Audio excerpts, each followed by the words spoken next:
The software engineering job market is cooked. No, I'm just kidding. Okay, so what's the deal with the software engineering job market in 2025?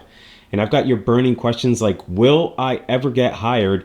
And I'm promising you answers by the end of this video. Whether you're a fresh grad, a self-taught coder, or a seasoned dev looking to level up, stick around. We're gonna break down exactly what is going on in the job market. We're gonna break down the current interview process, the screening madness, and the job outlook with fresh stories and stats. So let's dive in right now. So what's the vibe out there like? Let's start with the big picture. Posts on X and reports like the one from The Pragmatic by George Oros say that software engineers job openings are at a 5-year low and listings are down about 35% from 2020. So that's a whopping 3.5 times lower than 2022.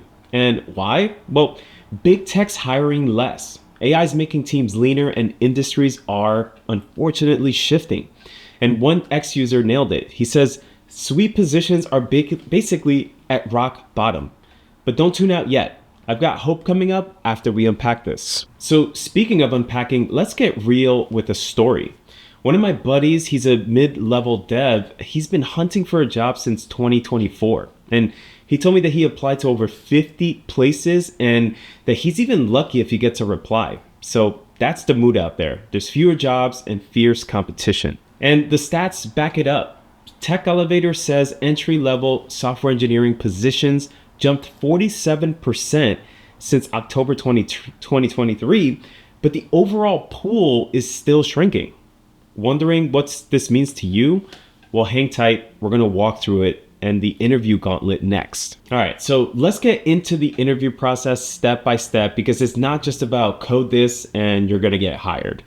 That does not work anymore. So first up, every company is going to do a screening. So with hundreds of applicants out there, companies lean on automated tools. So you're going to submit your application or your resume, and it's going to go into an applicant tracking system or an ATS. And this is going to scan for buzzwords like Python, and Java, and AWS. And if there's no match, well, you're just toast because there's going to be so many other applicants with these keywords in your resume. So if you have a generic resume and it doesn't stand out, well, you're just going to be bundled into everyone else's noise. So now if you dodge the ATS, you're onto the phone or the Zoom screening. So they're going to put you in their schedule and you're going to be able to talk to them face to face. And this is usually a recruiter vibe check. So they're going to say things like, tell me about yourself or why us. But in some places like Microsoft, they may even hit you with the FizzBuzz level coding curveball. That way they can understand if you have even basic coding knowledge. And if you pass that, you're in the deep end. And now let's get into the next stage, which is the technical assessment. So the tech test could be an online sprint. Just think of like HackerRank or LeetCode problems. And you may get 2 to 4 problems or maybe one large problem that ranges anywhere from 60 to 90 minutes. Or some companies may do a live coding session. And there's been a bunch of chatter online about how tough these are. One user posted 4 rounds and I still got ghosted. I mean, ghosting's real. Even companies are doing it. And Carrot's data shows that the bar's even higher. Average scores for offers are up 12% in 1 year. And companies are being extra picky.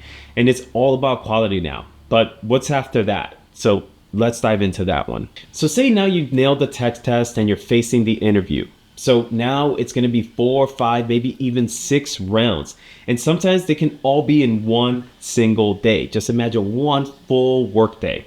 You're going to have coding challenges, system design questions, behavioral questions, like when did you mess this up? It's a marathon. And a bunch of my friends that have gone through it have said that it is such a brutal day. I mean, I also give interviews on occasion and I can just imagine what the candidates are going to. So yes, it is a grind. And I've also heard that some companies even toss in take-home projects. Thanks to AI muddying the resume waters, it's even a no-brainer for companies to do this. All right, so if you're curious how this ties into your job odds, well, we're gonna get there. So before we dive into that, let's just quickly pivot and talk about the market outlook.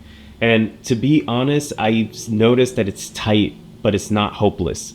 Job postings are down, yet CompTIA predicts that tech jobs will hit 7.1 million by 2034. And check this, 81% of engineering leaders are hiring globally. So in Vietnam, Eastern Europe, you name it, there are job postings. AI is not stealing jobs, it's reshaping them. So companies create devs that can wield tools like GitHub Copilot or train models. So the demand is just a lot pickier in the skill sets that they're looking for. But it's alive, and those burning with questions, we're circling back to them now. All right, so it's time to deliver on that promise, okay? So let's answer your questions. Will I ever get hired? And the answer is yes, but you've got to shine. You have to build a portfolio. You have to showcase projects and anything that screams, look, I'm legit, okay? You have to show that you are a real coder. And another big question is AI taking my job?